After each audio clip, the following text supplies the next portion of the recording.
Well, greetings, everyone, and once again, welcome as every Wednesday to the Sports Crib, home of the Sports Crib Network.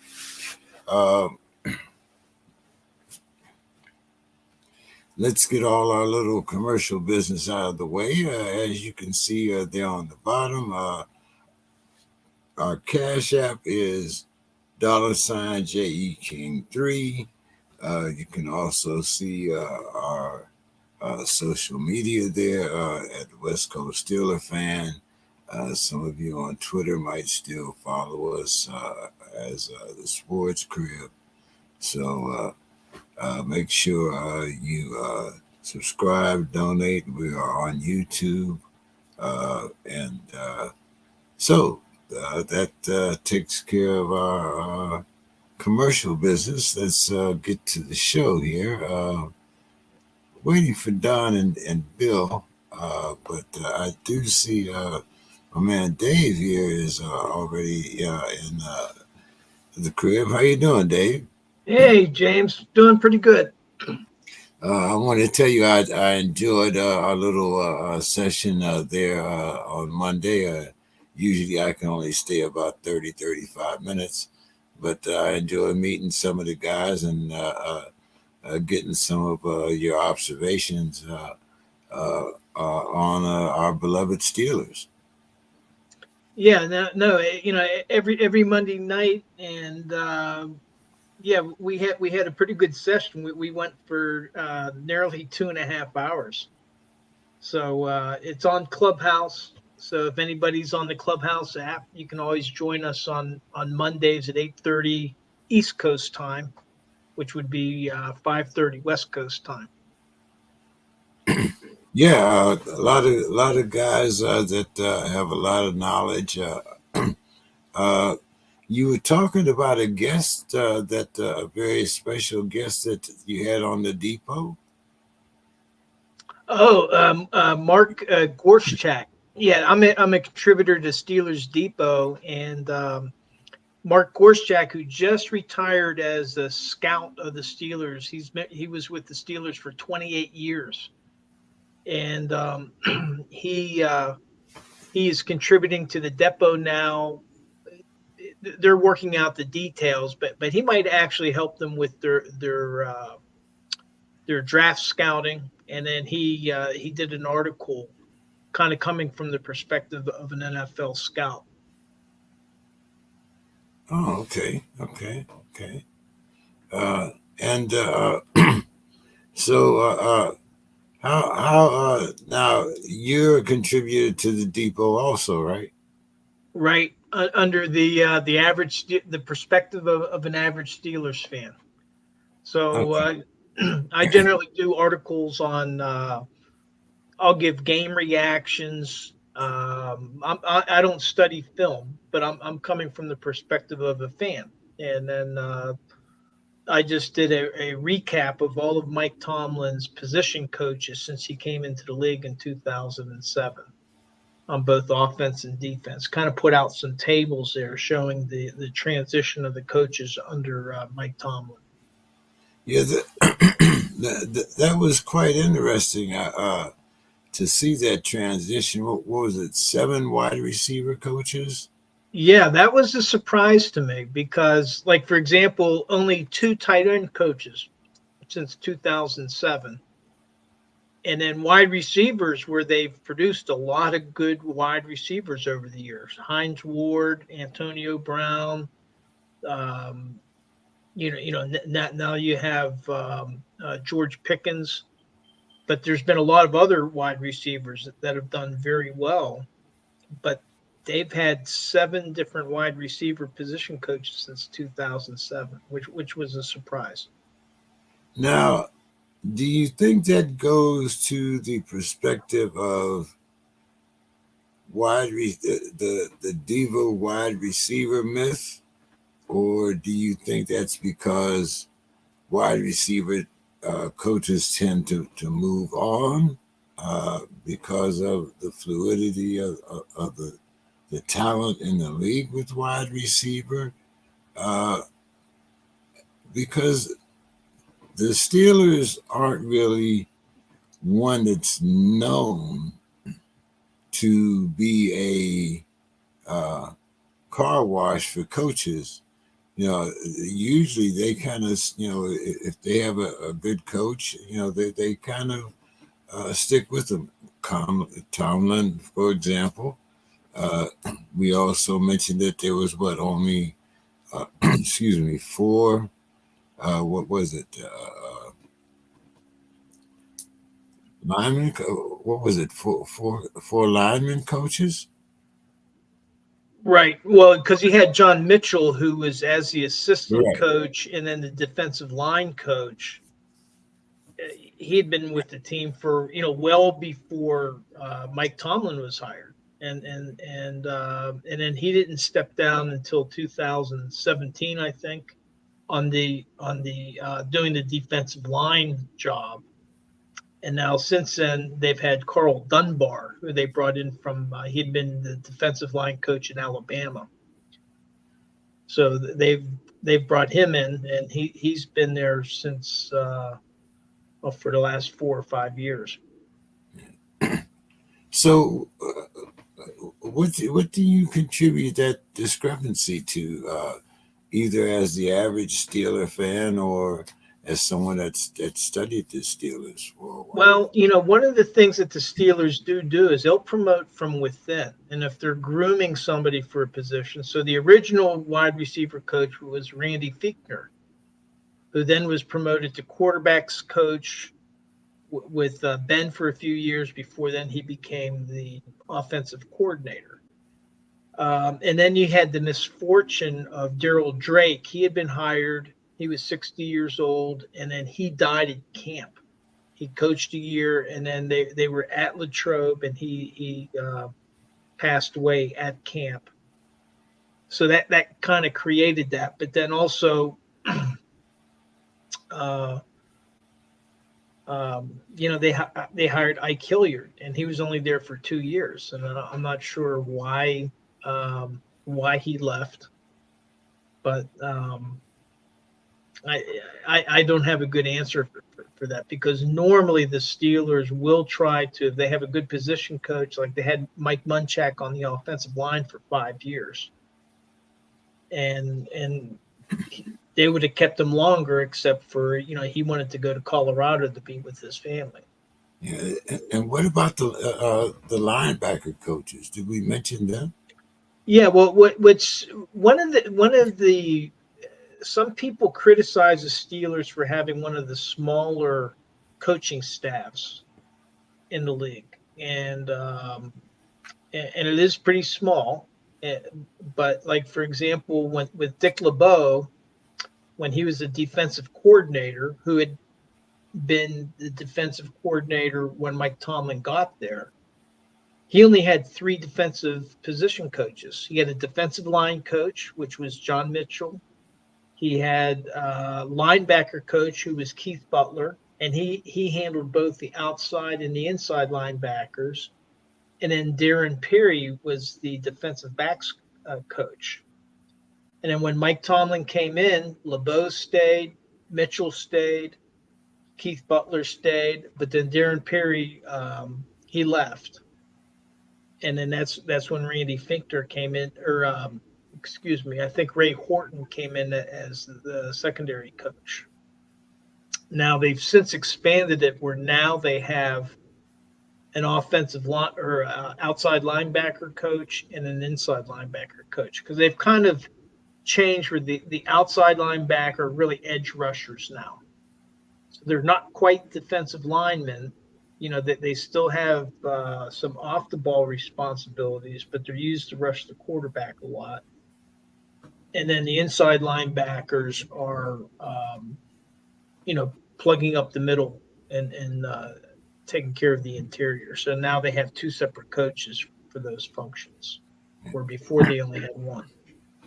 Now, talk a little bit about our inside linebacking core, because it seems to me that that's one of the places that we haven't really addressed except hoping, I guess, for a good season from Olagade. Well, they had two free agents that they brought in, Landon Roberts, and then because they got rid of all the other inside linebackers that they had. Right. Devin Bush is gone. Miles Jack is gone, and so they went through a lot of Kind transition of there. fair. I mean, it might not be a term that a lot of people throw around, but I think it's kind of fair to say that both of those were busts, at least for our system. Well, Devin Bush never recovered from his knee injury, and that he was playing at a pretty high level, and then Before, he hurt his knee, the ACL, and he well, just never recovered. I think it was a lack of confidence, and because a lot of times he was getting a lot of tackles, but he was coming in after. Um, he couldn't shed blocks the way he used to. Like he would like stick to a blocker rather than shedding him. So then, he was just taking up space. I mean, I think maybe he'll do better with the Seahawks. New area, new chance to prove himself. With yeah. Miles Jack, same thing. He had a nagging injury, and they were just expecting more from him. And I think he wanted to stay, but we were surprised when he was released.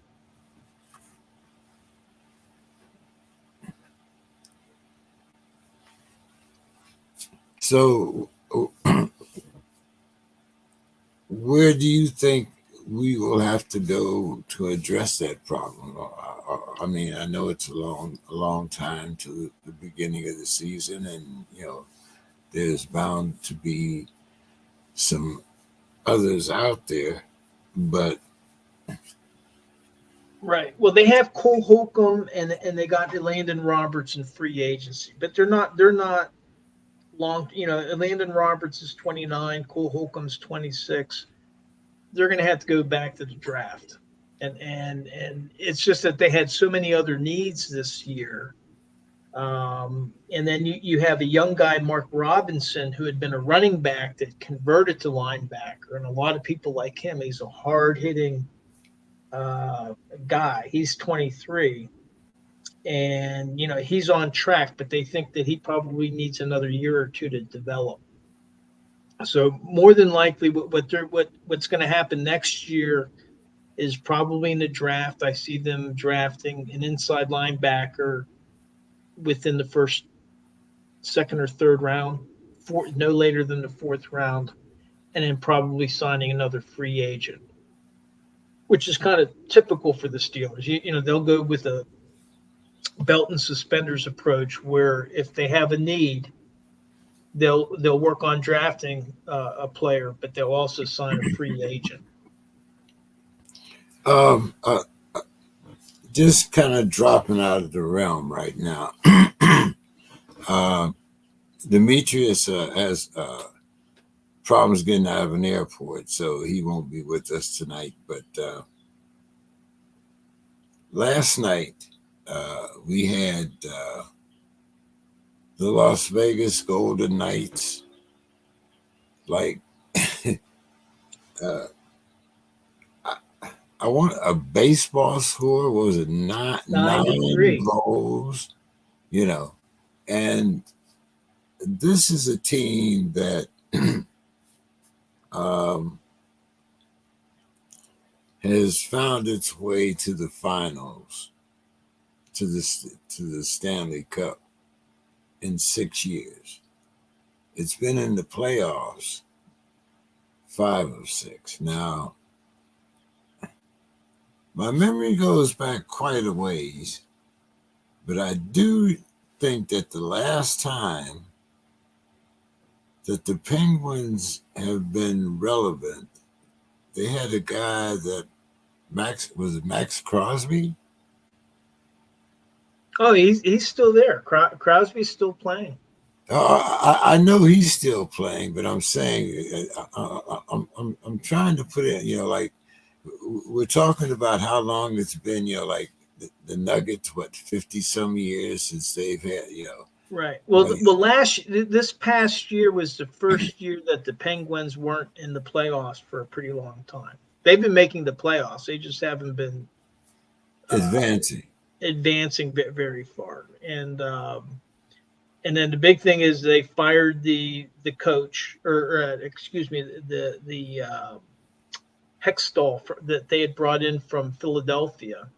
They The fired GM. him because there was like a philosophical difference, and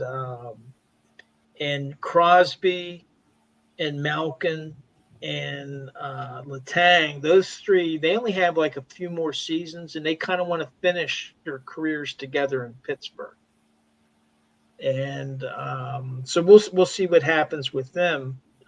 With Las Vegas, the interesting thing is, I don't know if you're aware of it, but they had a new coach this year. Bruce Cassidy was coaching. He was coaching Las Vegas for the first year. Well, last year in the playoffs, he was the Bruins head coach, and they fired him because he lost in the playoffs because he wasn't getting them to the Stanley Cup. And now here he moved eight days after he was fired. Las Vegas hired him. And so and Sue, she had written a note. She said, "Good on Bruce Cassidy, who was fired, by the way, overconfident Bruins as head coach last year, and ended up winning the cup this year."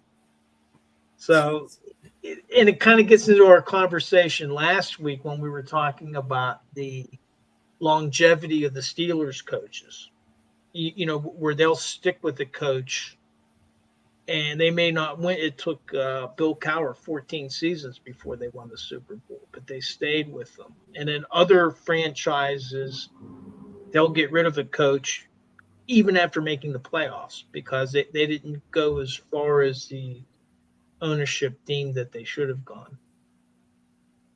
Yeah. I mean, getting a Steelers job is one of those. I won't say it's for life, but it's definitely until you wear out your welcome. Right. And then, and here you have Cassidy, hockey coach for Boston, who was very successful. Well, then they fired him last year, and then he moves over to Las Vegas, and I think that was it Bill last week? He was talking about I think it was Las Vegas, and he was also talking about the Denver Nuggets, about how they've managed as an organization to recruit very strong teams, and it's been a successful model. And it's been obviously successful for Denver in the NBA, and very successful for Las Vegas in hockey. Yeah, well, I mean, you speak of that, the Nuggets, it's been over a half a century, but Jokic and Murray have been there 7 years and 6 years respectively. So, it just depends on when you add those pieces. And Coach Malone, he went through, a couple of serious roastings about whether or not he was going to keep that job, just a couple of years ago. What's going on in baseball, Dave, and how are you liking these new rules? We spoke about that phantom guy on second, a little bit last week, but it seems like the Mets are still having their woes. It seems like we've got another pitcher with an illegal substance on his hands. Pitcher, their ace, gives up 5 runs, and they lose to the Yankees, the crosstown rivals. I mean, what's going on up there with all that money that they're spending, and they're under 500. Well, I think the thing with baseball is I think that the parity in the league in among the teams is a little bit closer than I think than with football or basketball, where football you might have a team going 15-2, or in the NBA, you definitely have the franchises that are halves. And now in baseball, you have that like with the Yankees, because they can spend the money. You have the poor franchises and the rich franchises. But when you look at it over 162 game season, well, if you win 60% of your games, well, then that's a really outstanding season. Where in football, it's a good season, you're probably making the playoffs, but you're probably not necessarily a favorite to win the championship. So, I think, one, the baseball is a long season. We're not even to the All-Star break yet. Let's see what happens. I think a team that's not 500, they can come back, have a strong August, and be right in the thick of things in September and October. Okay, all right. Any interesting players that jump out on us for the Panthers this year? For the Pitt Panthers. No. Pitt.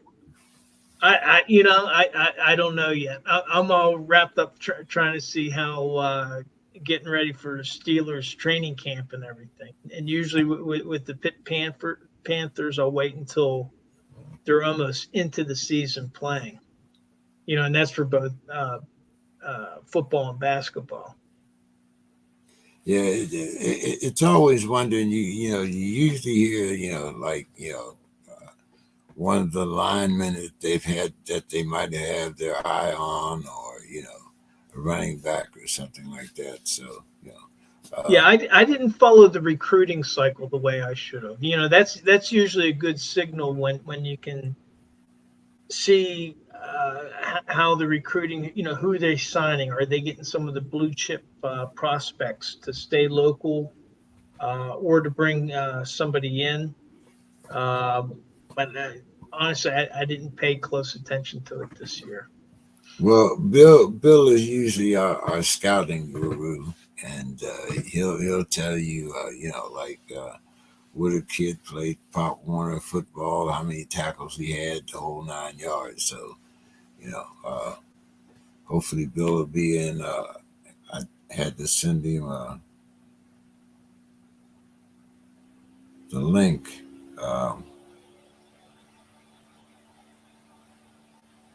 Him and Don. Yeah. Well, it's amazing how young these players. Dwayne Haskins was a quarterback, played for Washington, and then he was with the Steelers, and then he was killed in the car accident down in Florida. And he was down there doing some off-season training with teammates. Right. That's what some people that don't realize what he was doing down there at the time. But he went to high school a couple miles from where I live, Bullis Prep, and they had a memorial service for him. And so his coach from Ohio State had come out. A lot of people. The place was packed. And but some of the people that they were talking about him, and he was being recruited when he was like just in high school, not when he was a senior or a junior, but he was just going from middle school into high school, and there was already people looking at him. And then I'm trying to think of the name of it might have been Rutgers. So there was one school where he made, I think he went to a camp and he made like a visit there. Well, they were already making overtures, trying to, see if he'd have interest in going to their school. And this is like 5 or 6 years before, he would even be going to school. So I think that the recruiting has really, and then you have the private schools, and they recruit. The Catholic schools that like DeMatha, this famous high school for basketball, Right. down here in Maryland. Well, they're recruiting. They're looking at kids that are in elementary school. Young kids, because they can see who has the potential to really develop. So it's just an interesting phenomenon. What's happened, and I think for me the sad thing is I kind of prefer playing multiple sports, and more now kids will be in one sport year round. Like if they're like a big baseball prospect from the time that they're very young, they're playing baseball almost year round. And then even in the winter, they're in the batting cages or they're doing something specific to that sport rather than playing multiple sports. And I've always been a fan of playing multiple sports, learn skills.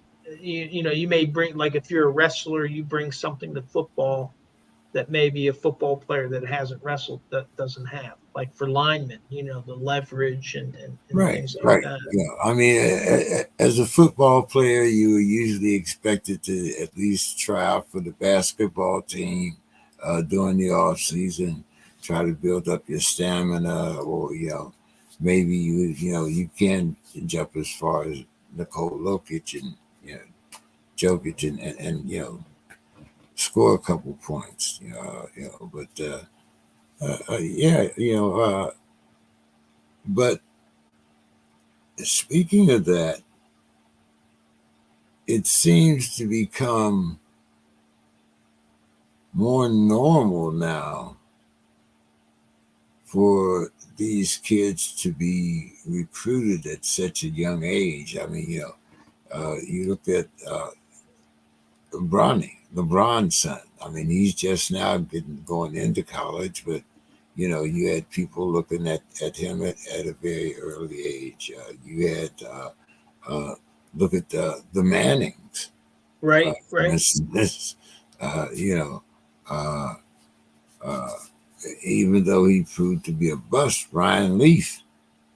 I mean, you had people looking at you're recruiting kids now. Uh, you know,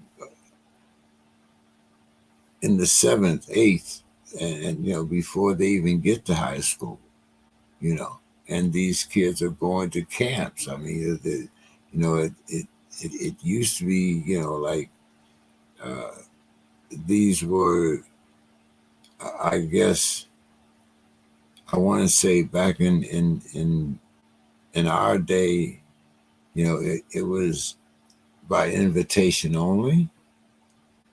Now, you have a much bigger pool uh, than I want to say, and I'm not saying that that one is much better than the other, but if Don was on, he'd be, uh, I mean, excuse me, if Mr. Scott was on, he'd be talking about analytics right about now. But it has seemed that ever since we've had the Powerball phenomenon, people have been relying more and more on analytics, and that tends, I think, to lead us into a much younger pool and a much more expansive pool. Kind of like the Las Vegas guy betting on the odds maker that's already set the odds for the Kentucky Derby next year. Right, right.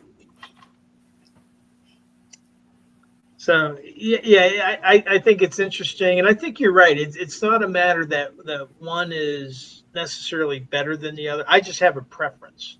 My preference is multi-sport, uh, but probably to get to the high level skill that's expected of people. Because now it's like you don't have freshman football teams really. You're expected to be playing on the varsity team your freshman year. And I don't even think they call it varsity anymore, varsity and JV, because they don't have JV teams. And so you're expected to produce. And the same thing when you progress to the professional leagues. Well, they're expecting, those highly drafted and recruited prospects to be producing right away, rather than sitting on the bench a year or two behind a veteran until they get the ropes. So, there's a much faster, shorter maturity period that's expected.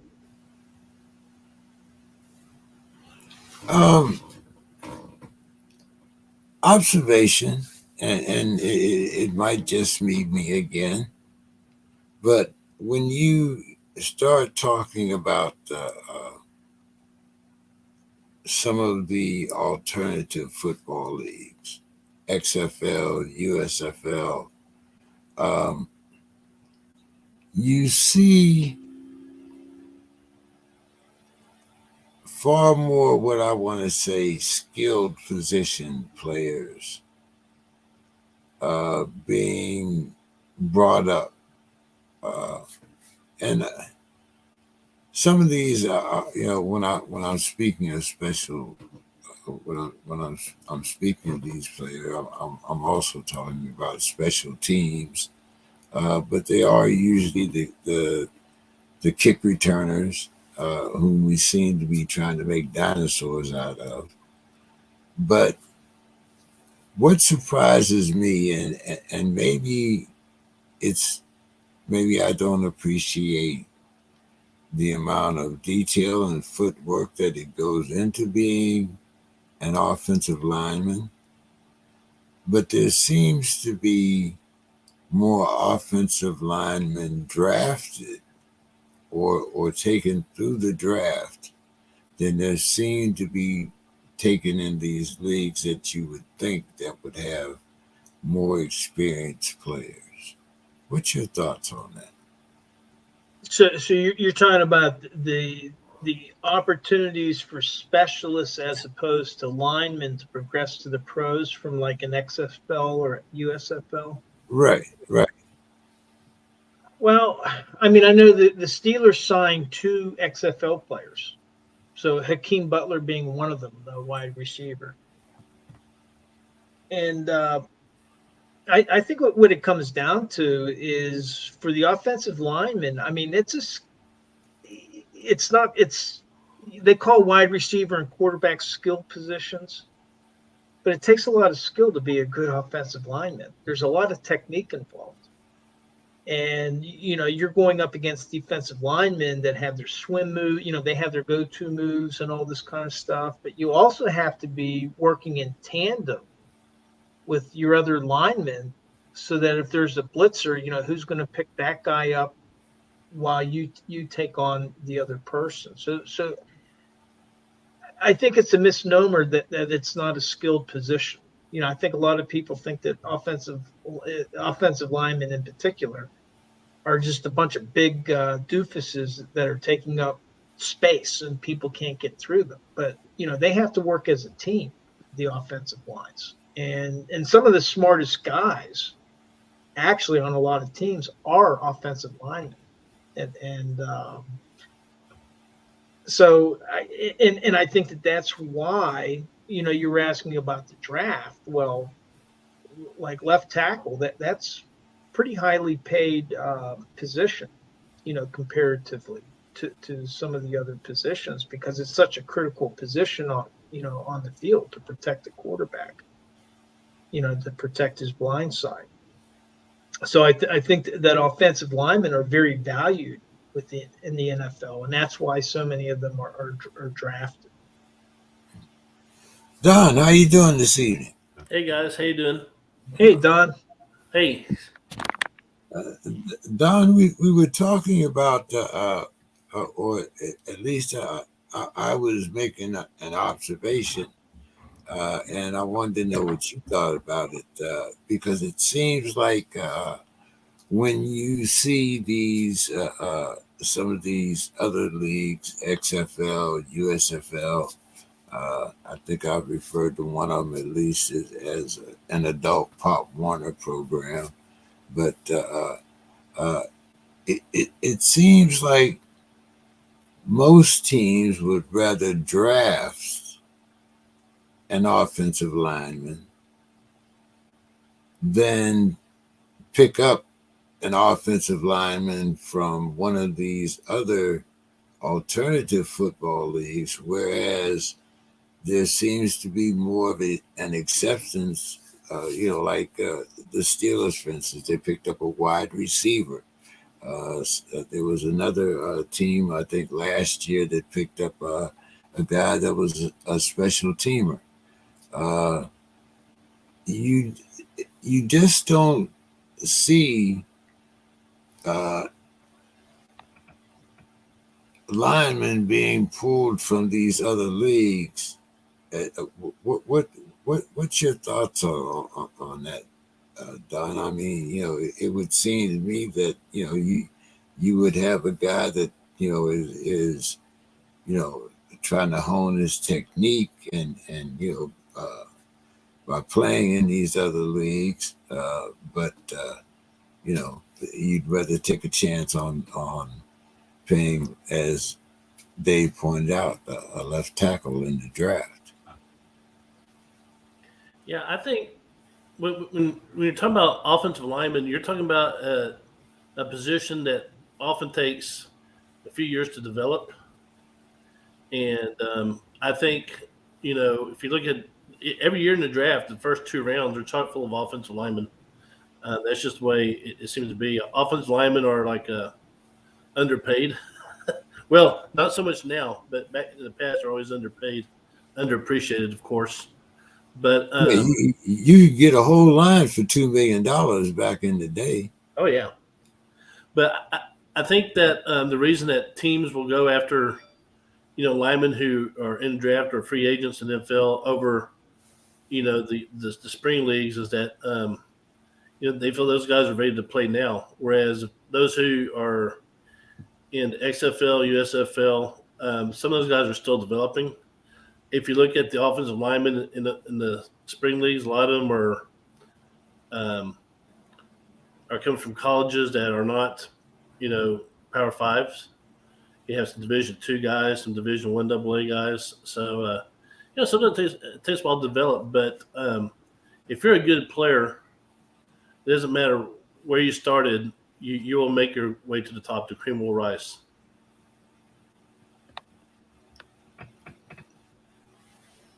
Anything to add to that, Dave? No, I mean, I agree with Don on the investment you have to make into the linemen to develop. I was just looking at a list of the XFL players that were that did sign NFL contracts after their season was up, and I only see, like you said, I only see 2 offensive linemen. There's Jaire Jones-Smith, who signed with the Commanders, and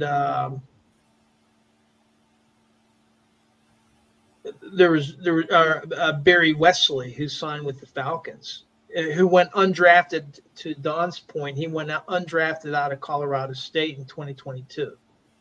So I venture to say that if you have a good offensive lineman, you're going to try to hold on to those. They're a very valuable commodity, and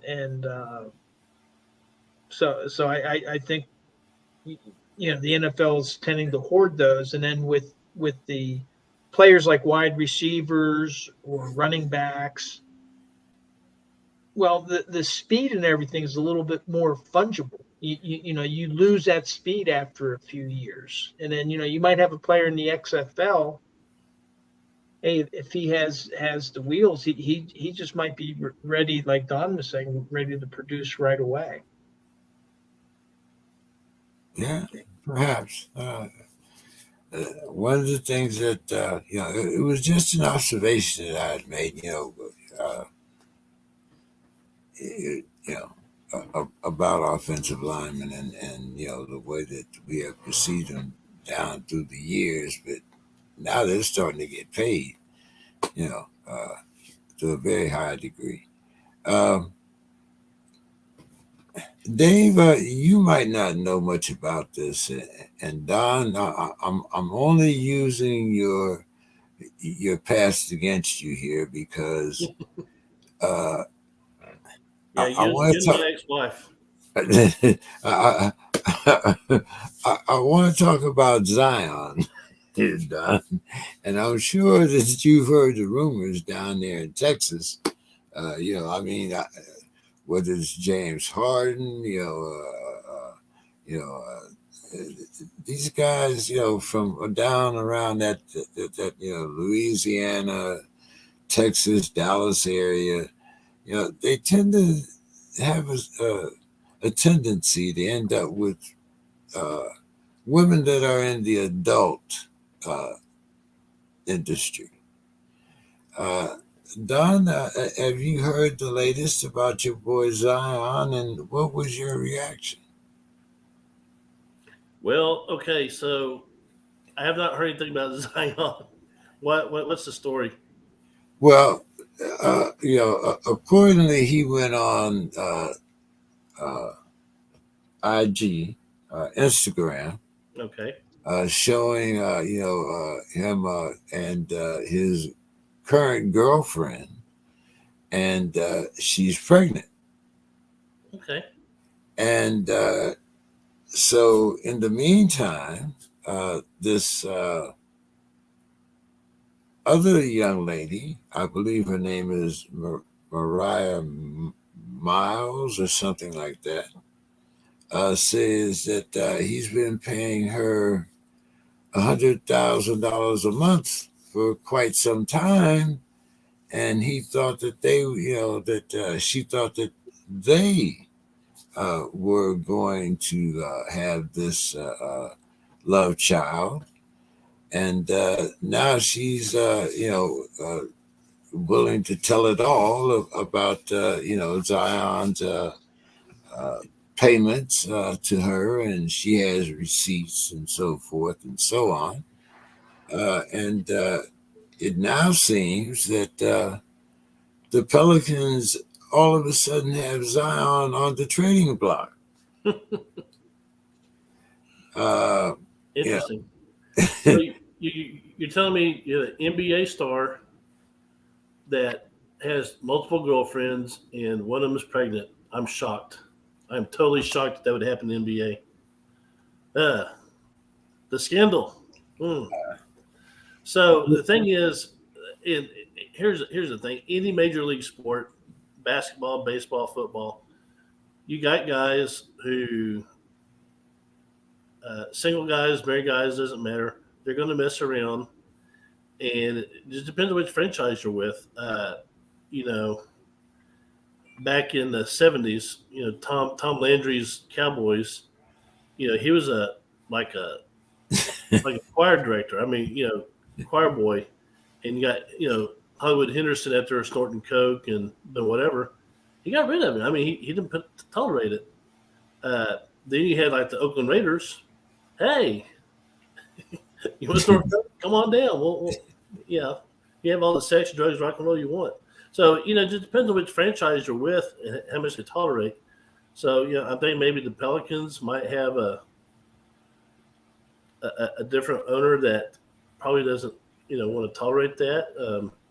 If he goes to Dallas with Mark Cuban is kind of a libertine hippie type. Go ahead and have all the sex you want, just win games. So it just depends on which franchise you're with, what the leadership will tolerate. But I am shocked that a NBA player would get a woman knocked up out of wedlock. I'm horrified. Not sure Well, how. evidently, both of them are porn stars, and Okay, porn. Okay. I mean, so. Now, are they legit porn stars, or are they just like Instagram models? Oh no! The one that's saying that he's been paying her for her services over the past few years. She's a legit Okay. point. I mean, she's right up there with the Jimmy G type. She's legit. I'm still disappointed in Jimmy G. Jimmy G could have got a better porn star than the one he got. But, well. But the thing is, he's realized if he ever becomes president and these payments to a porn star become public, could hinder his chances to become president one day.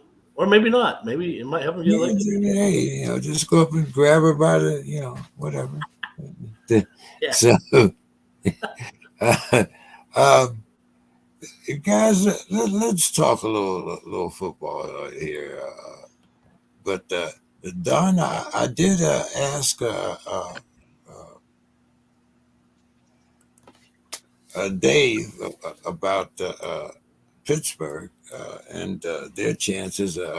What are we hearing from the Big 12 here? What's going on? Oh, you talking about Big 12? Okay. Aren't you guys the Big 12 now, or is it? Yeah, we're still Big 12. We go to SEC next year. Yeah. Texas is looking real good for the upcoming season. Early reports indicate that we'll probably be favored. Last I looked, Quinn Ewers was the ranked third in the Heisman, preseason Heisman race. So, Texas has the offensive line's coming back intact. Have to find some replacements for Bijan and Roschon at running back, but they have that. They've been recruiting well at running back. Wide receivers loaded. I think the team to watch, other than Texas, of course, be Oklahoma. Oklahoma had a terrible season last year, and I don't think you'll see them have that kind of year back to back. TCU is losing a lot. Texas Tech is dangerous just because the offense they run. Oklahoma State will always be dangerous because of Gundy. Gundy is probably the best all-around coach in the Big 12. And Oklahoma State will always Oklahoma State, I think the worst record he's had since Gundy's been there was his first year. He went 5-6. Other than that, he's been winning 9, 10, 11 games all year. So he's the dean of the Big 12. But I think Texas, Oklahoma, with the outside shot of Baylor, will probably be in the top 25 toward the end of the year. Dave, I don't know if you're as close to this as Don is, but Don, what did you think about Texas Tech retiring Mike Leach, his number? To Mike Leach? Yeah, wasn't this the week they retired Mike Leach's number? Are you talking about Cliff Kingsbury? No, I'm talking about Texas Tech. Yeah, Leach never played at Texas Tech. He coached there. He didn't play there. Maybe it was as a coach, but he got some award this week as a coach. I haven't seen that on the message boards, but they might have put him in the Texas Tech Hall of Honor, which he deserves. I mean, he's the best coach they've had. He got done dirty by the athletic director, so I guess it's a little consolation to him because he passed. But maybe his family can bask in that. I have to Google more information on that because I've not heard. Here it is. Texas Tech inducting Leach into the Hall of Honor. Yeah. Okay. Yeah, that makes perfect sense. They should. They should never have fired him.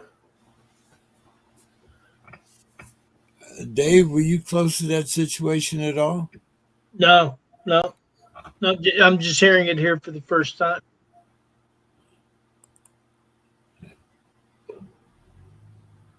I saw apparently he passed away.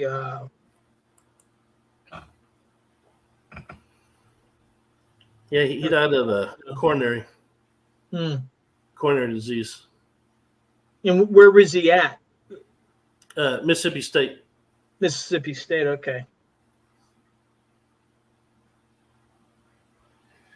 All right, guys. Let's get on here to a little NFL stuff. So, Don, which NFC quarterback is under the most pressure to win their respective divisions? The Cowboys, Dak Prescott, or the Eagles, Jalen Hurts? Under the most pressure definitely be Dak Prescott, only because he plays for a team that is always in the spotlight. You know, the Cowboy fans are nationwide, not just in Texas. They have the media hype. They have the most obnoxious, crazy owner who's always making sure that, you know, they're getting front page coverage. And the thing is, Dak has been in the league for a while now. And every year it's going to be the year, but then it never happens. You know, get to the Super Bowl, whereas Jalen Hurts is like, hey, been there, done that, I'm going to do it again. So Jalen Hurts is younger.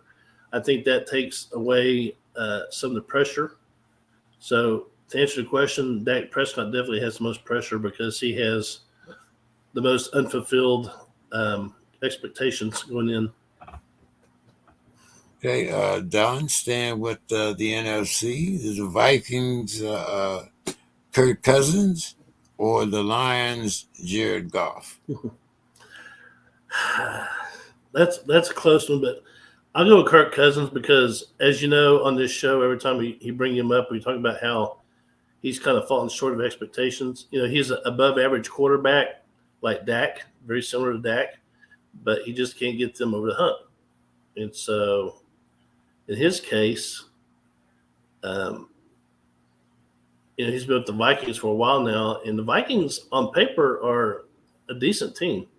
So he's going to have to, you know, play at a different level to get them in the playoffs and go deep.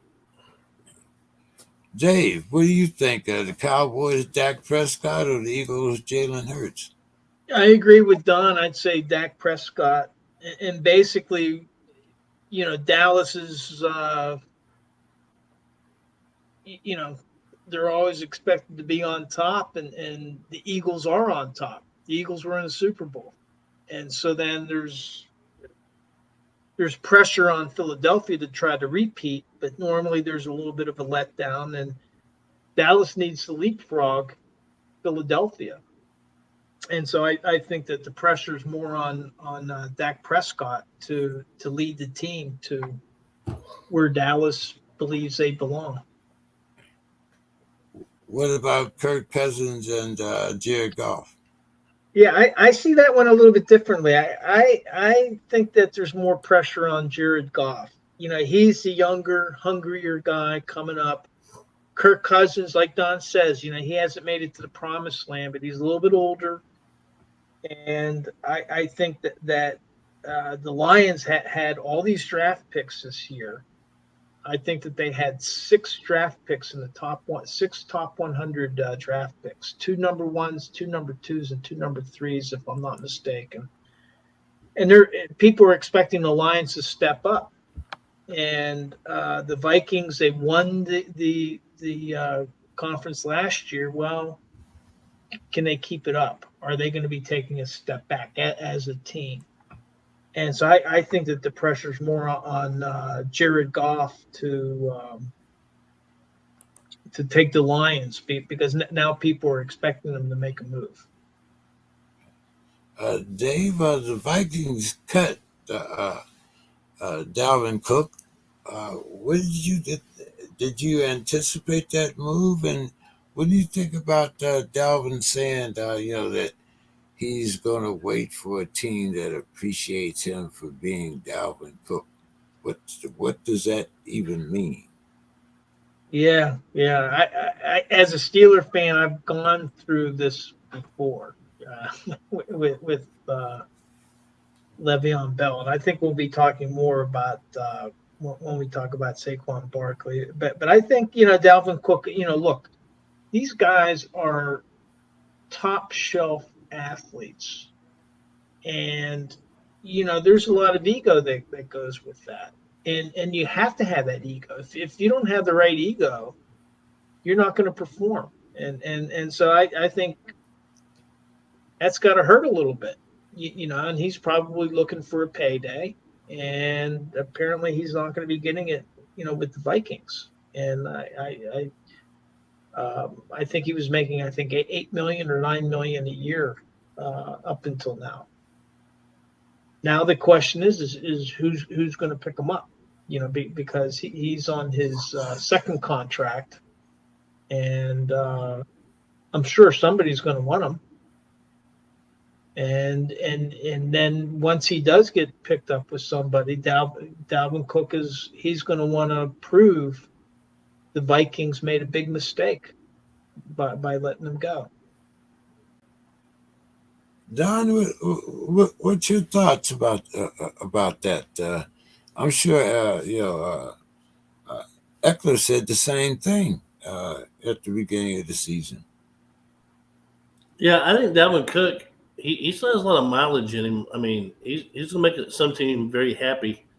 Kind of head scratcher why, the Vikings did what they did, but, maybe they know something we're not appraised of. But I think Dalvin Cook is a very good running back, and he could fit in probably any team in the NFL with his skill set. I think we're going to see him and some others that we'll talk about later. I think we're going to see a kind of a musical chair scenario at running back in the NFL. Some guys that are on rosters right now won't be, opening day. Don, the Packers cornerback Jaire Alexander on missing his OTAs and a $700,000 workout bonus. He says he knows what works for him. But do you think that maybe now that he has Love back there at quarterback instead of Aaron Rodgers? Aaron Rodgers, do you think that he might be spending a little more time on the field and maybe wish he had taken that $700K? Yeah, that's possible. I'll just go back to this. If you look in the recent history, guys who start missing, the off-season workouts and, having that type of attitude of, well, I'll take care of myself. I know what I'm doing. It usually does not work out well in the long run for the team or for that player. You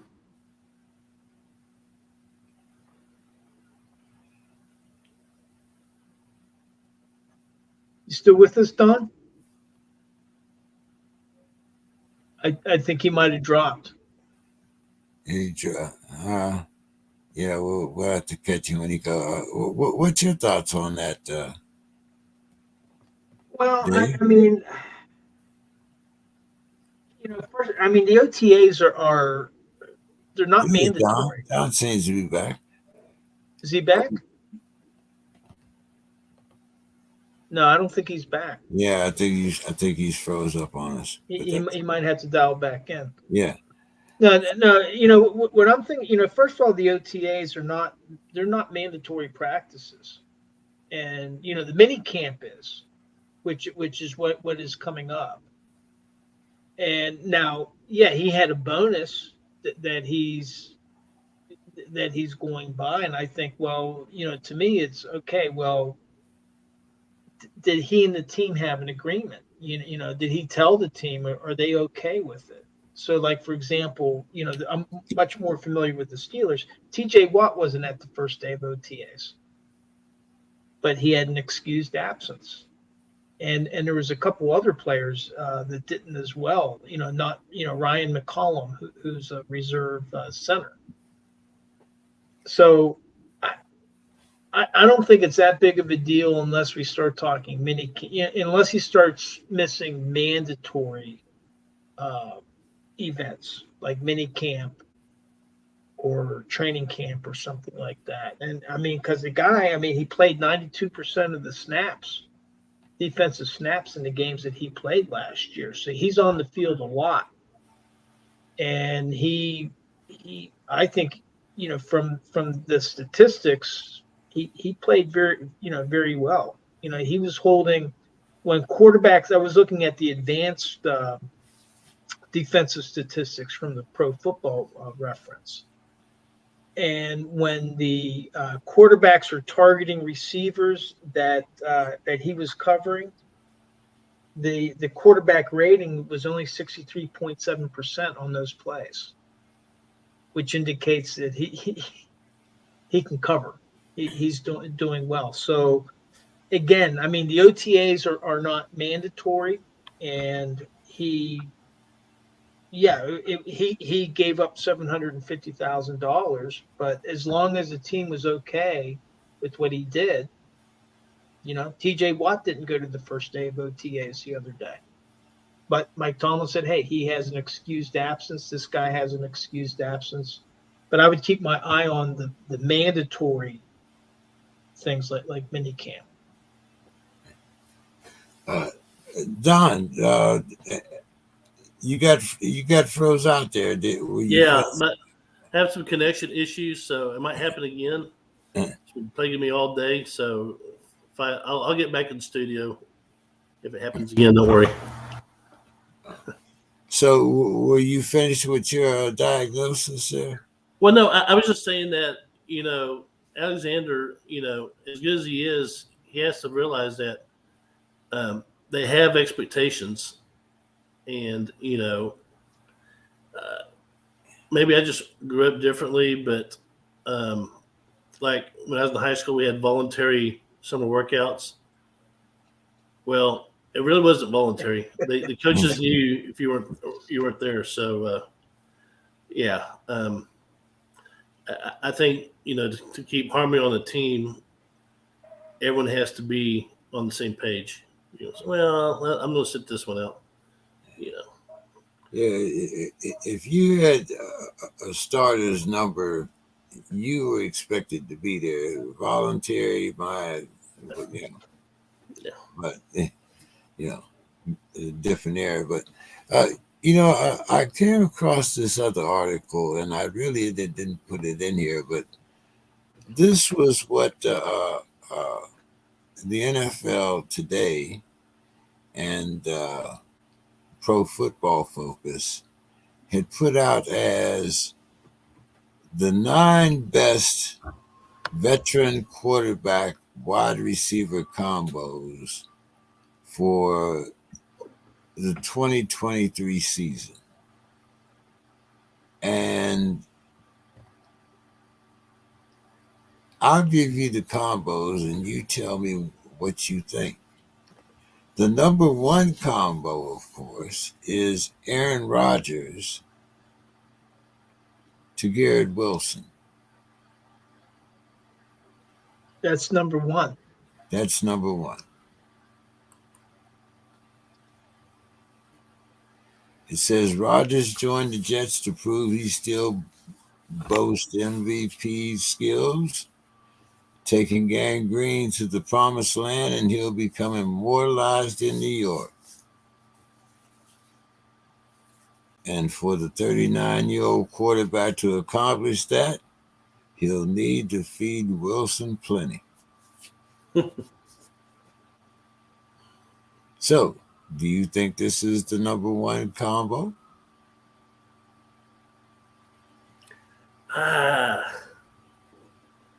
That's hard to say.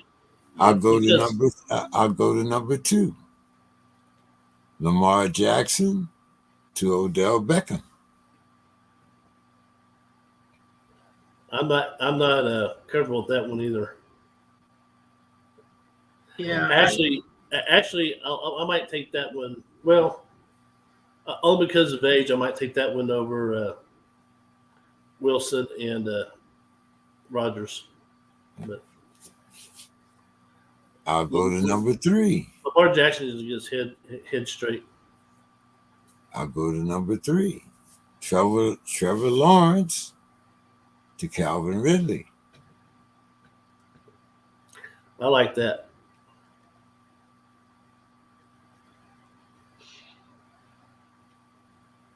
Dave, I still haven't gotten one that you like yet. Okay. Well, I actually kind of like the Lamar Jackson, Odell Beckham Jr. And I'm more talking situational football. I'm not talking end of year statistics.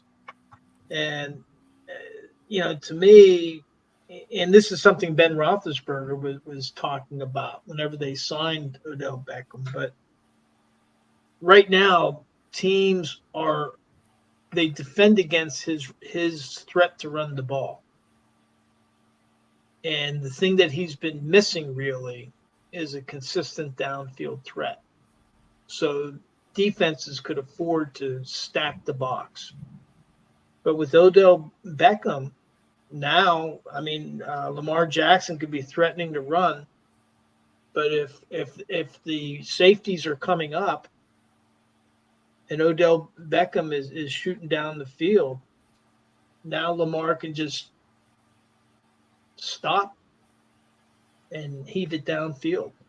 So I think and Lamar Jackson has deceptively good long ball numbers in terms of his accuracy. Whenever you look at the statistics, he has a reputation of not being a good passer, but I think situationally, I kind of like that combination. I think it's going to make the Ravens dangerous.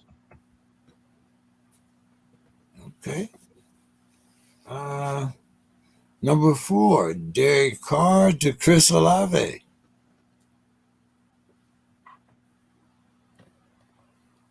Okay. Not a lot. That's solid, but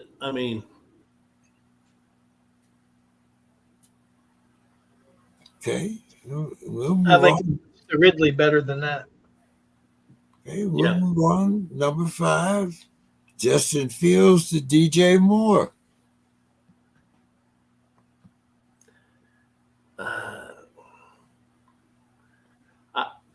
I like that combo just because of the youth, the potential. I don't know if it's going to pan out, but potentially that's a good, just going on potential. That's a very solid combo there.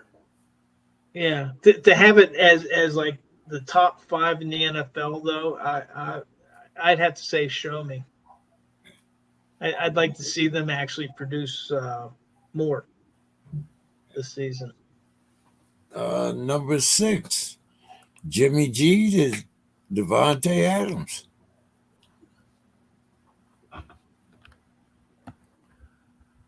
Jimmy G. Is he going to be able to play? That's a good point.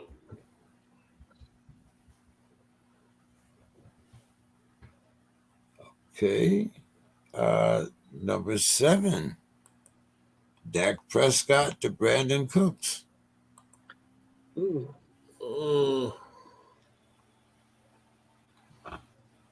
I didn't say CeeDee Lamb. I said Brandon Cooks. Yeah, so I don't. As far as a top combo, I don't see that one. To be honest. What would it be if it was Dak Prescott to CeeDee Lamb? Would that change your view at all? Oh yeah, that'd be like top 3. Oh, okay. So, what makes you think that this will be CeeDee's breakout year? Don? Well, he's shown flashes of being very good flashes. I think he's a guy that's going to, he's still adjusting to the speed of the game. He's got phenomenal talent. But I just think any combo with Dak Prescott is going to be questionable just because Dak, he locks in on the receivers. We know that he loves his tight end.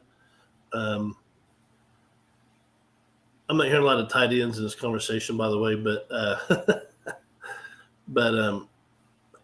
I just don't feel comfortable putting anything with Dak Prescott in the top anything.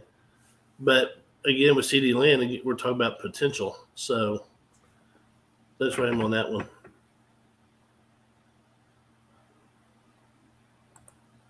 Dave?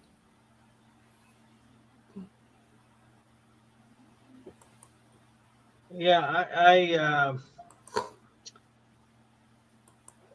I think having Brandon Cooks and CeeDee Lamb, that can work in both of those favors. You have to cover somebody, and so somebody's going to be single covered. And if Dak Prescott can hit that person, well, then the Cowboys could be off to the rodeo. I think really what you need are 3 quality receivers, and then that helps make a star. And if you look in the past with teams that had great receivers, oftentimes they had a number 2 receiver that was also very good, that required taking attention. Okay. Kind of like when you had like Michael Irvin and Alvin Harper.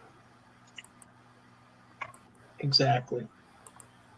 Or John Starworth and Lynn Swan. Lynn Swan, right. I would have thought you would have said Frenchie Fuqua and Lynn Swan. But anyway. Hey, he was running back, though. Don, if you were upset that Dak Prescott was in the top anything, coming in at number 8 is Baker Mayfield. Oh my God. Evans. That shouldn't even be listed. Sometimes I think sports writers just create shit just to get the clicks on their website. To get us talking.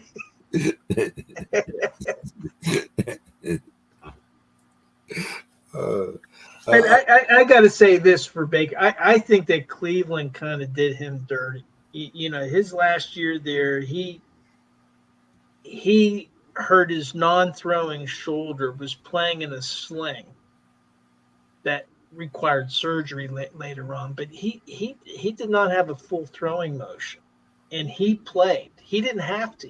What he should have done is he should have sat, but he didn't. He tried to play through it, and then Cleveland basically just discarded him, and I don't know if he's ever going to prove anything in the league. This is his 3rd or 4th team since he left Cleveland. We'll see, but I agree with Don. I don't think that belongs in the top group there. Well, coming in at number 9, and I'll let you talk about this one, Dave. Mac Jones to Juju Smith-Schuster. That could be interesting. That could be interesting. I mean, the thing with Juju is, his first couple of years, I mean, he really played outstandingly, but in part you had Antonio Brown, and so that freed up Juju. And with the offensive scheme, they were getting the ball to him at that time on the run. He had 2 97-yard touchdown passes, mostly yards after the catch.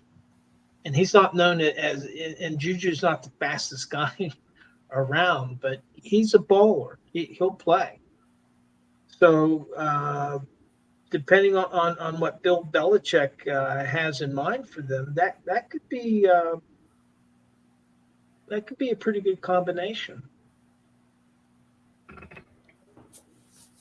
Don? Yeah, I'm a big Mac Jones fan, so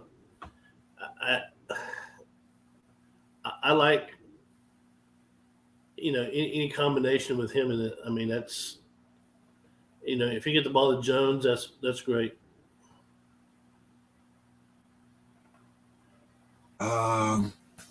Okay. Let's talk about Saquon Barkley. Saquon confirms that he will be absent from mandatory OTAs. He still hasn't signed the franchise tag.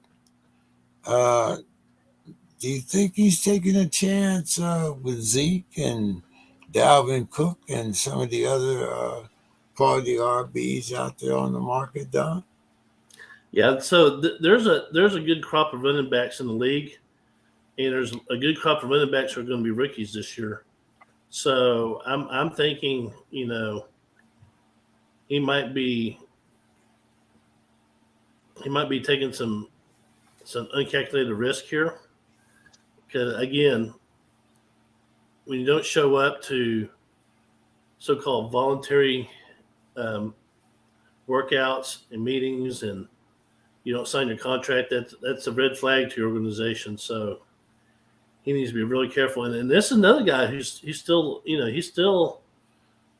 youngish running back who can play probably for any team in the league, but he just needs to be careful that he doesn't get the big hit with that. What are your thoughts there, Dave?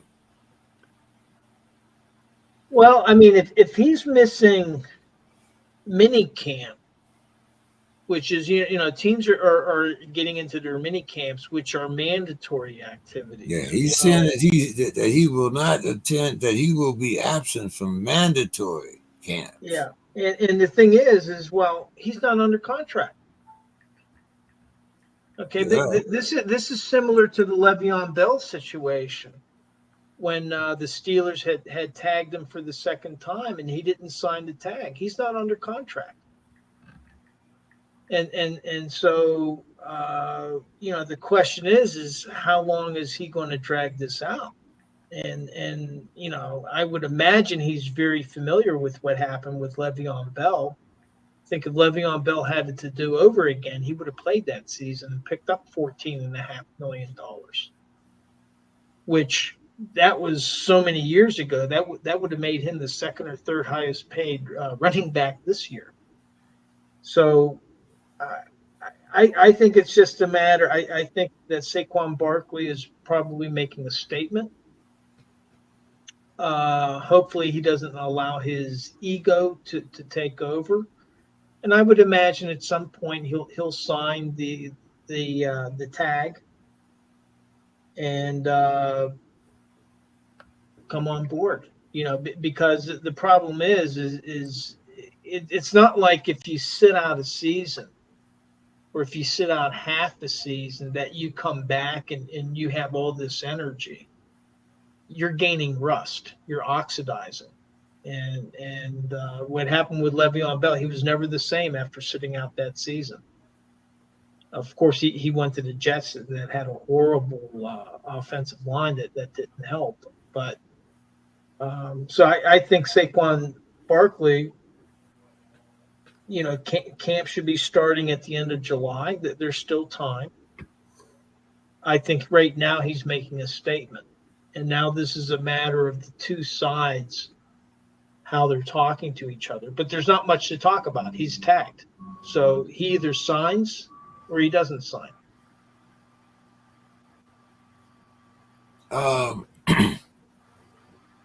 Dave,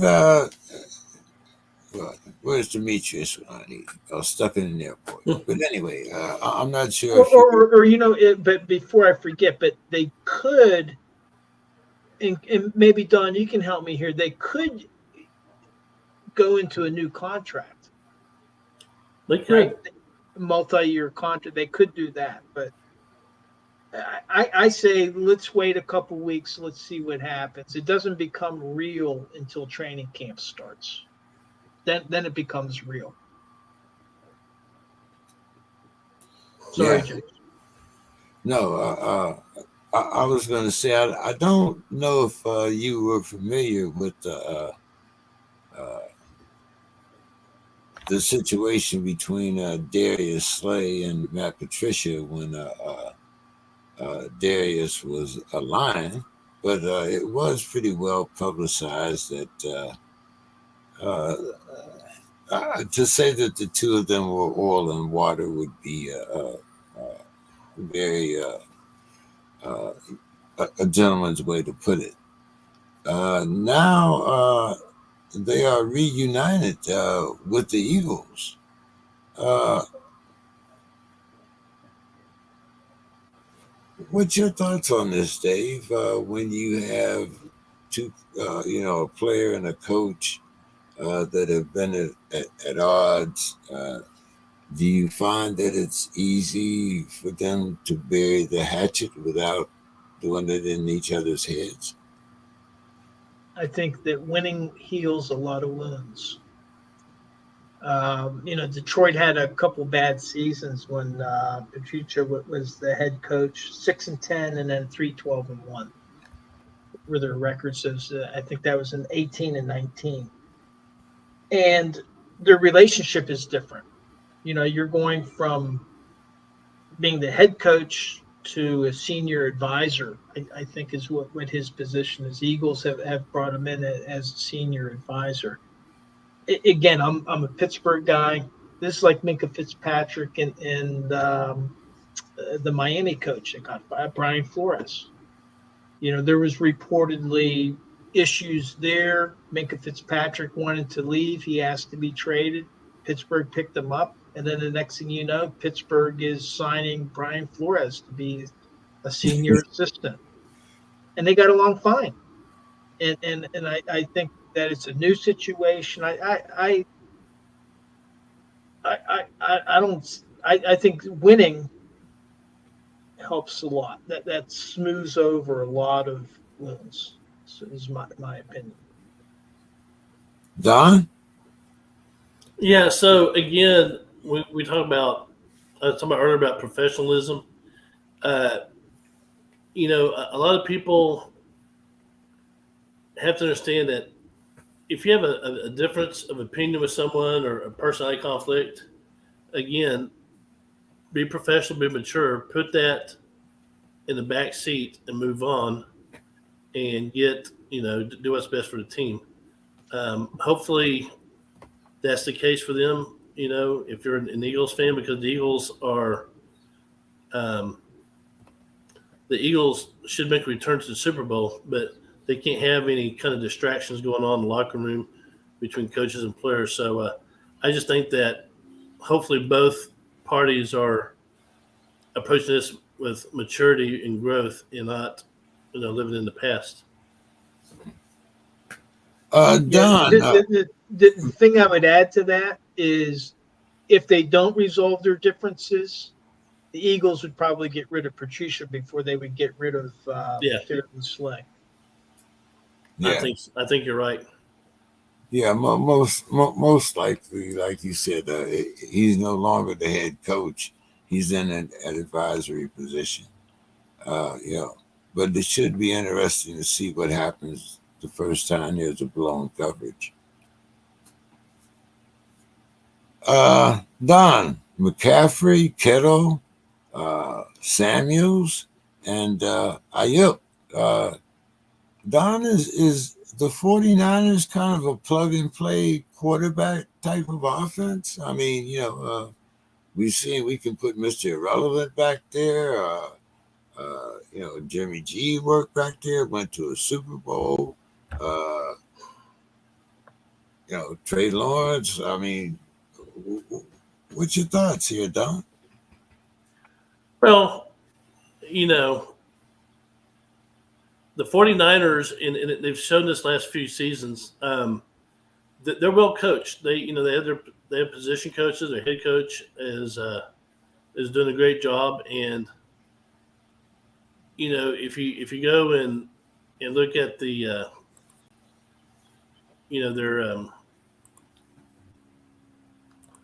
their quarterback room the last several years, they've always had thrown a quarterback in there who has been, successful.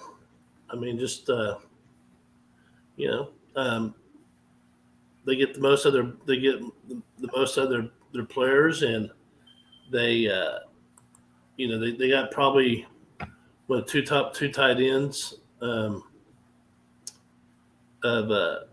in the league. You talk about irrelevant Brock Purdy. Brock Purdy, I had a chance to see him play several times in college.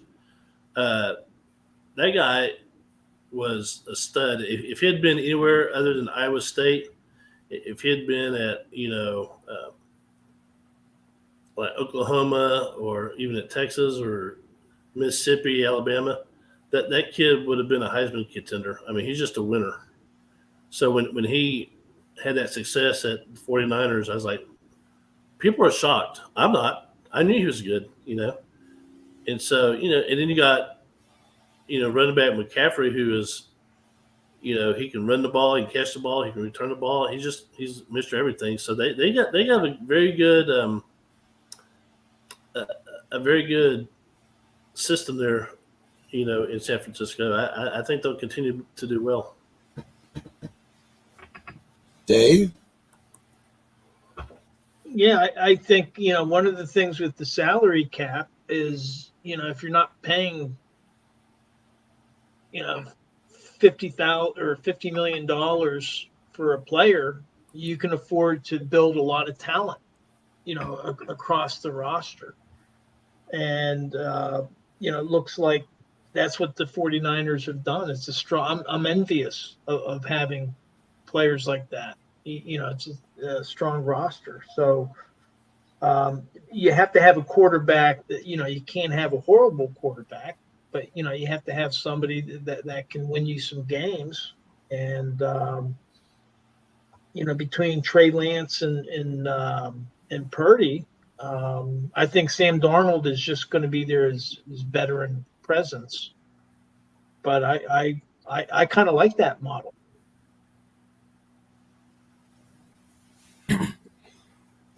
Dave, believe it or not, the Seahawks are the bettors' most popular pick to win their division.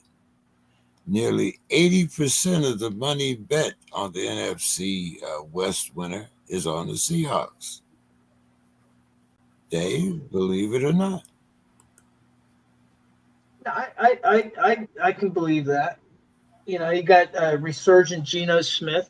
And, again, just like I was saying, you need to have a strong team, but you need to have a quarterback that can lead you. The Rams are rebuilding.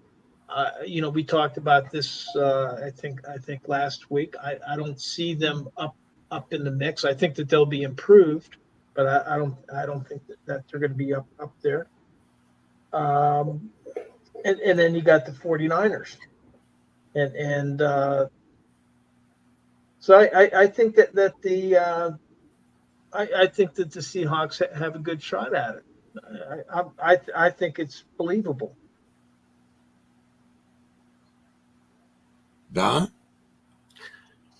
If somebody had told me that Seattle would get rid of Russell Wilson and sign Geno Smith, if they told me that like 2 years ago, I'd say, you're crazy. No way. And here we are in 2023. And Geno Smith is, like he said, he's resurgent. I mean, this guy disappeared, it seemed like, for a few years. And all of a sudden, hey, there he is. I think the Seahawks, if I were a betting man, I can see why they would put money on them. So, hell yeah. Okay. Don, which AFC quarterback is under the most pressure to win their respective divisions? The Bills' Josh Arnold or the Jets' Ayahuasca Rodgers? I'm going to say Josh Allen is because, Aaron Rodgers has already proven himself. He's been MVP. He's had all the accolades. Josh Allen is a quarterback that can get it done with his legs and his arm. He's still young, and I think his desire to knock off the Chiefs in the AFC that's his ultimate goal, and I think he has the tools for it. And so because of that, I think the pressure is kind of on him. I'm not expecting a whole lot from Rodgers because I don't have any faith in the Jets right now. But the Bills, I mean, to me, I think the Bills are in good position to knock off the Chiefs. It's going to be tough, but they can do it. So I say there's more pressure on Josh Allen right now. Staying with you there, Don. Are the Ratbirds Lamar Jackson or the Bungles Joe Burrow? Okay, again, Joe Burrows is another phenomenal quarterback. He's kind of cocky, but he, if you can do it, then why not brag? Lamar Jackson, I'm a big Lamar Jackson fan, but I'm kind of disappointed the way things have turned out for him recently. These little nagging injuries, and so I think the fact that people are starting to question his approach to the game, I think with that and the media will be shining the spotlight on him. I think there's more pressure on him. Dave, you can go either way you want first. Yeah, I agree with Don on Josh Allen having more pressure. Aaron Rodgers, he's been at the top of his game. He's won one Super Bowl. He's been an MVP. He's been at the top. Josh Allen was close to the top, but I think he's being overshadowed by Pat Mahomes and Joe Burrow in his conference. And you don't hear his name as being he's a good quarterback. He's very effective, but you don't hear his name matched up against Pat Mahomes. And I think that's what he wants to do. We're just talking about in their division, though, Dave. Right. So, but I think for those reasons, that's why I think there's more pressure on Josh Allen because he wants to be on top. Rodgers has already been on top. Now for the Ravens and the Bengals, for slightly different reasons, I think that there's more pressure on Joe Burrow. Now he's been to the Super Bowl, they lost. But I look at the history of the franchises. And the Ravens are just a more confident and historically have been a more competent organization. Where, as you say, the Bungles, the Bengals tend to bungle. And Joe Burrow, Ohio native, he wants to take his team and be at the top and to win a Super Bowl, which, we're waiting. They got there, they had a chance, but they didn't make it. So I would say that there's more pressure on Joe Burrow. Dave, are you surprised that ayahuasca reportedly turned down a chance to play for Bill Belichick? No, not at all. I mean, to me, it's all about control. And so, you saw the way Aaron Rodgers was negotiating with the Jets, saying, I want this guy, I want this guy, I want this guy. You don't do that with Bill Belichick. And Tom Brady, for as great as he was, he would assert himself, but it took a long time before he was able to. And Belichick has had a history of bringing in great players or superstar players who've only lasted a year or two there, and then he's just let them go. And so I'm not surprised at all because I just can't imagine Aaron Rodgers allowing himself to go under a control freak like Bill Belichick. Somebody that's a nano manager and everything that happens in that organization. So no surprise from me. What about you, Don? No, it doesn't surprise me that he he didn't pursue that opportunity. Aaron Rodgers, he does his own thing, and I'm not sure he and Belichick would be a good mix anyway. They'd be bumping heads, so it does not surprise me that he turned down that opportunity.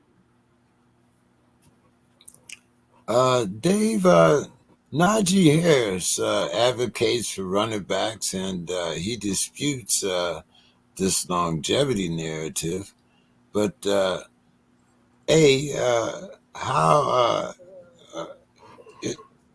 how do you take Aaron's remarks? And B, how important is it for the Steelers to work out a deal with Alex Highsmith? And Dave, Allen Robinson, a good addition or just wishful thinking? Okay, so 3 items here. So first one with Najee. I think that he's probably been aware. Dave Bryant from Steelers Depot, he describes the running back position as fungible. It's one of these positions that can be very dominant on the field. But how many of these running backs get second contracts? And how long can they perform at a peak level?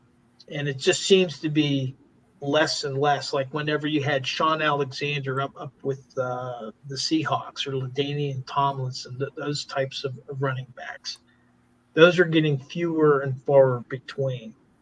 And they're not getting paid as much. I mean, right now, I think McCaffrey's making like $16 million a year, but I think generally speaking, most of these running backs are making under $10 million or less a year. That's Najee's argument, is that the owners are trying to cap it a running back salary off at $10 million. Yeah, I didn't hear him say that. I memean, that's kind of getting into the it's kind of buried in the article that the owners are colluding. I think that they each make their own individual deal. And I go back to, and I still feel bad about this, the whole situation with Le'Veon Bell. I mean, the Steelers were going to make him the highest paid running back in the league at the time, and there wasn't enough for him. And he was trying to set the running back market back then. He wanted $17 million a year. But now it just seems that the running back market has been depressed. And I think part of what's happening is the quarterback position has become much more valuable in the market on the quarterbacks. You look at what Lamar Jackson is making and some of these others. Well, with the salary cap, something has to give. You can't pay everybody top dollar. And so I think that with Najee Harris, second-year player or going into his third year, young player, I think, he's looking ahead what's going to happen to him. And, the first thing is he was a first-round draft pick, or the Steelers going to exercise the fifth-year option? And then is he going to get into a similar situation as Saquon Barkley, where does he get a second deal, or is he salary capped, or what? And franchise tag. Or franchise tag, excuse me. And so if I'm a running back, yeah, I would be a little bit concerned. I mean, they're just, right now the market is low on running backs, and it'll be interesting to see what happens. And I think a lot is going to play out with the other running backs that we were just talking about, Dalvin Cook, Saquon Barkley, all these guys, what happens with them, because that's going to impact what happens with Najee Harris when he comes up for his second contract. For the importance of working out a deal with Alex Highsmith, it's very important. I mean,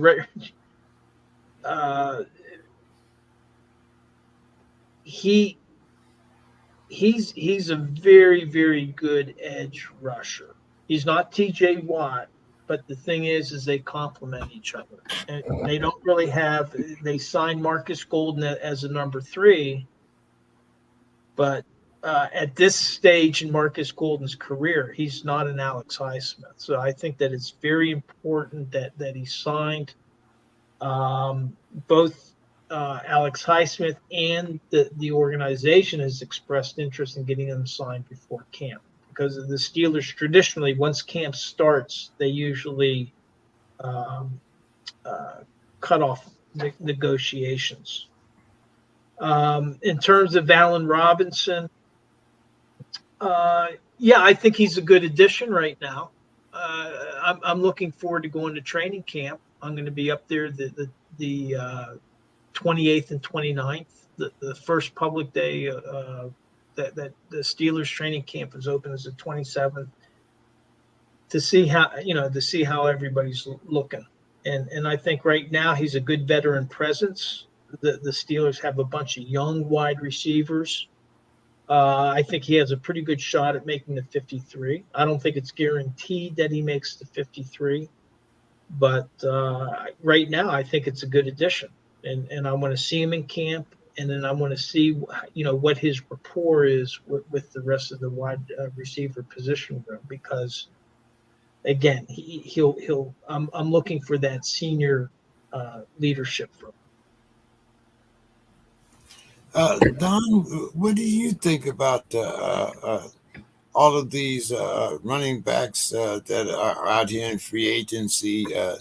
Do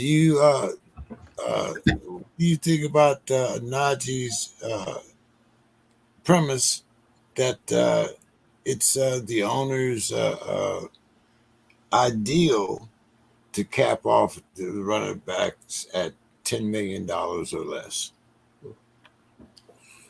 Well, again, the salaries are determined by the market. And right now you have a plethora of good running backs in the NFL. And, when you have a surplus of running backs, you can, not about running back, I'm talking about good running backs and a bunch of youngsters coming up. It saturates the market, and they become a lot cheaper. So I don't know if it's the owners capping their salaries at 10 mil, or if that's just the market working right now. Because you get like Zeke Elliott, who I consider above average, not elite. A few years ago, he could get elite salary. Right now, because of the market of the running backs, he's not going to get that elite salary that he could have got 3-4 years ago. So with that said, I think Najee Harris, he's one of my favorite players not wearing a Dallas or Houston uniform. I like Najee Harris. He's a good running back. Yeah, it should be interesting to see where some of these running backs end up and at what salary they do end up signing for. Well, and I mentioned earlier in the show, I said there's a lot of running backs on rosters right now who won't be on the same roster, opening week. So that just kind of holds true, I think. Yeah. And for each team, they have their own salary cap situation. So, San Francisco, they're paying McCaffrey $16 million a year. So they found room for him. So I think it's going to be interesting. I'm like Don. I'd like to see where these running backs end up and what they're making, because it's going to have an impact on some of the younger running backs coming up. Okay, gentlemen. Let's see. Okay, Don. With the addition of Rodgers and Allen to the AFC North, are the Dolphins playing with house money this year? The Dolphins, they're the team in the NFL that I never know what to think of their situation. So it's very possible that would be the case. They have nothing to lose. I mean, their roster is solid, but are they going to perform up to the level of, let's say, the Bills? They should probably do well against the Jets, but I don't know about the Bills. But that's a head scratcher. What do you think, Dave? Suppose the two, they split, in there, both of them, say, beat the Patriots twice. It could come down to the record within the division. What's your thoughts there, Dave? Yeah. Well, they got into the playoffs last year, right? You're right. Miami. So I think, I mean, if I'm Miami, I'm kind of happy. I don't want everybody saying, hey, we're going to win this and win that. I would rather be under the radar, and that's fine. I mean, Tua, I think the big question is, can Tua complete a season without getting another concussion? And he took some strong shots. The NFL literally fired the one independent neurologist that was supposed to be overseeing him, because they let him keep playing when he was obviously should not have been playing.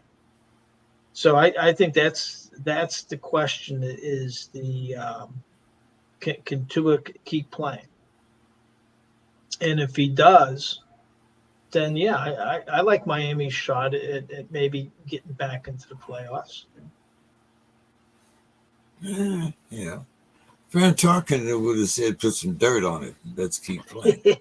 And, but hey, okay, guys. Final thoughts. Dave. Well, my final thoughts is about somebody from Pittsburgh. Pittsburgh had a big loss. Stan Savran, who was a longtime sportscaster. He was called the godfather of Pittsburgh sports. He died of lung cancer at age 76. Just to give you an idea of what he meant to people, he used to do even this last season, I would listen to his post-game analysis with Charlie Batch. And Charlie. Charlie. So what Charlie said was, quote, "Words cannot express how much you meant to me and my family. I will truly miss you on the air, as you made my job a whole heck of a lot easier. More than anything, the talks we had offline, I will be forever grateful to you. Thank you for being a role model, mentor, but more importantly, a friend. Love you, brother." That was from Charlie Batch.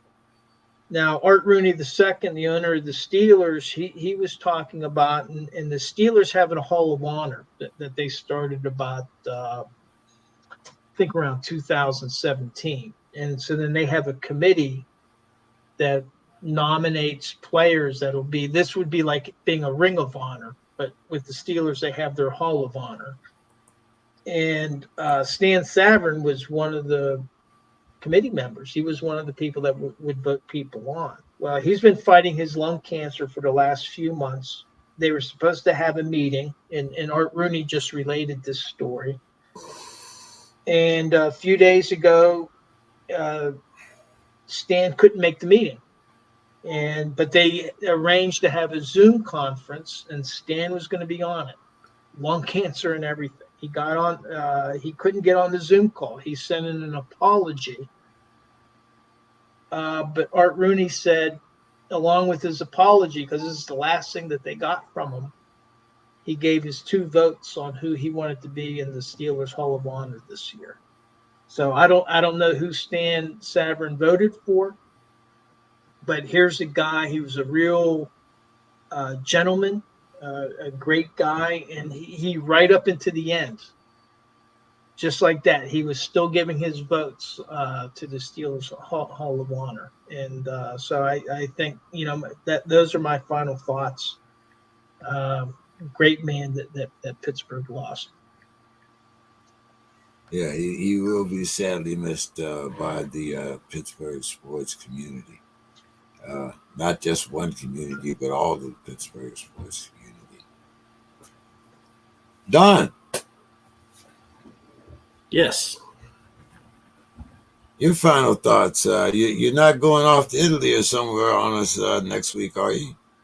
No, not going overseas this summer. I am going to your neck of the woods. I'm going to Cali in July. What?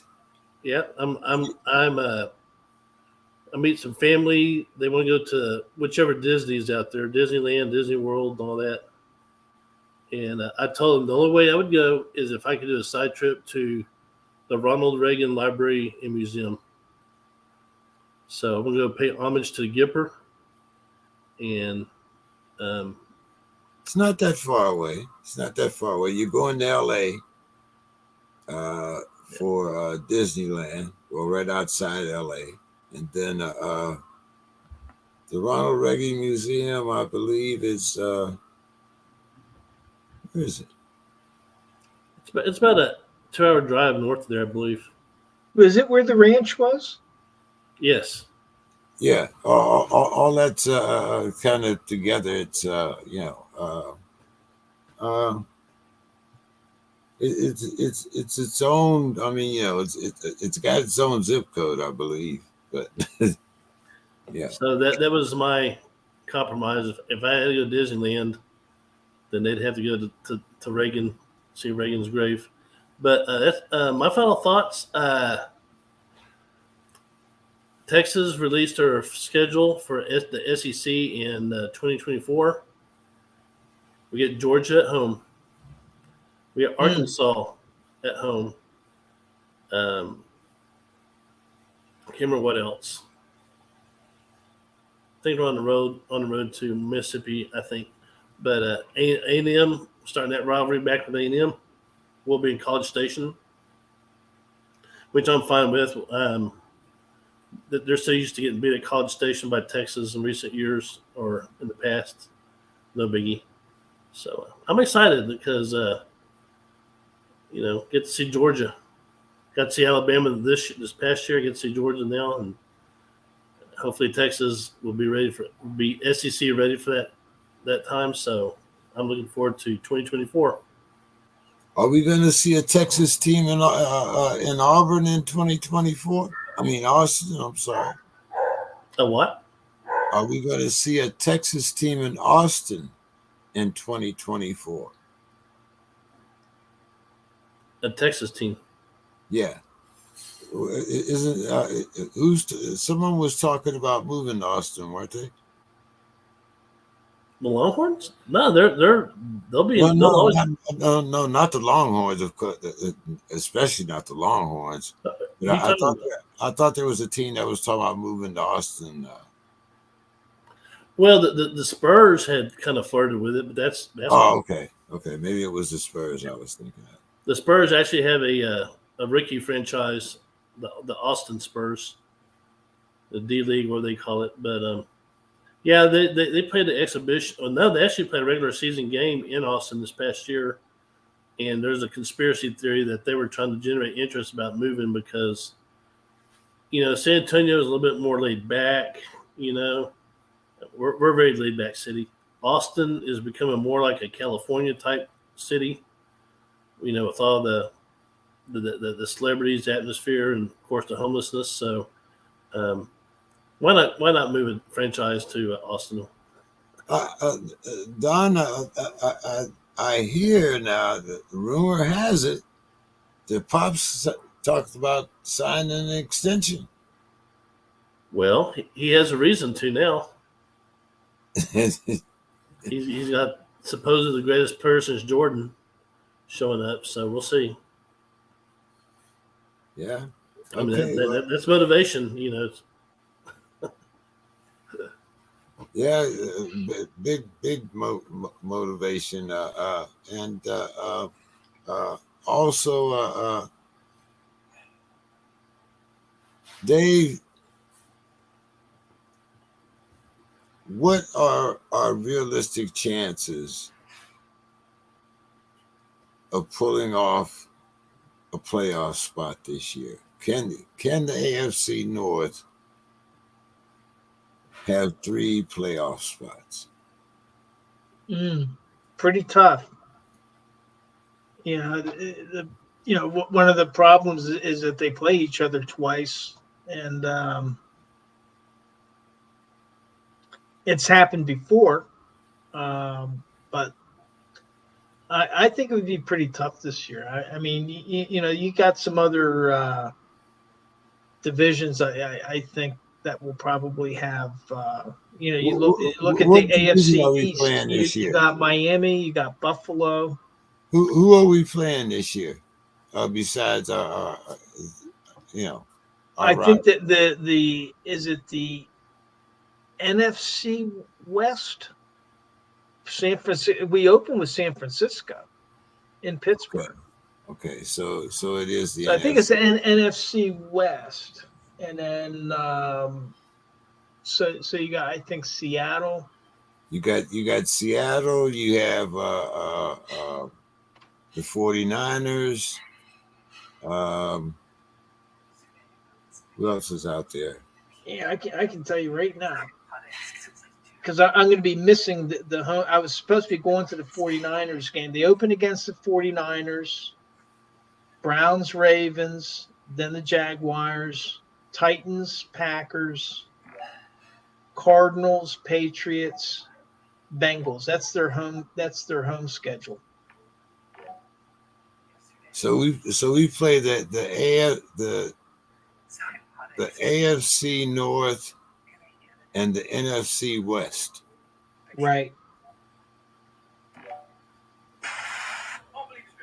And we beat the Clowns twice. We split with the Bungles and the Ratbirds. Yeah. It's just that AFC North. I mean, even as the worst Browns teams that there ever were would always play Pittsburgh tough. Well, that's it. That's the inner division thing. I mean, Right. it's So I never believe them going beyond 3-3, and within the division. well, gentlemen. Hey, have a great weekend, and I look forward to seeing everybody next week. And hey, we'll talk a little bit. Demetrius should be back next week. I know Reggie will be back next week. We'll talk a little bit more about the dynasty that is or isn't in Denver, and we'll definitely pick up some football. Now that the seasons are winding down, we have no more NBA, so we'll have to make a little room for some baseball. I'm sure you baseball purists will love that. I seen Don's head just perk right up there when we said talk a little baseball. So, Demetrius is a big Tiger fan, so we'll talk about definitely have some baseball to talk about. Dave, I don't know, what me and you are the Pirates still in the cellar? No, they're up there. They're up Yeah, there. okay. So we'll see. Maybe we can make a little progress. Hey, it was good talking with you. McCutcheon had his 2000th hit as a Pirate. Yeah. It's funny some of the, when you look back, and I was just talking about that, talking about hockey. I'm trying to remember the last time we were in the World Series, and I'm thinking, Dave, maybe my memory is, was that the Stargell team? We are family. I remember sitting over there in the Civic Center filming the Fish That Saved Pittsburgh. Dr. J and the boys. Right. Have a great night, everybody. You too, We'll guys. talk Take to you care, next Don. week. See you Take later. care, James.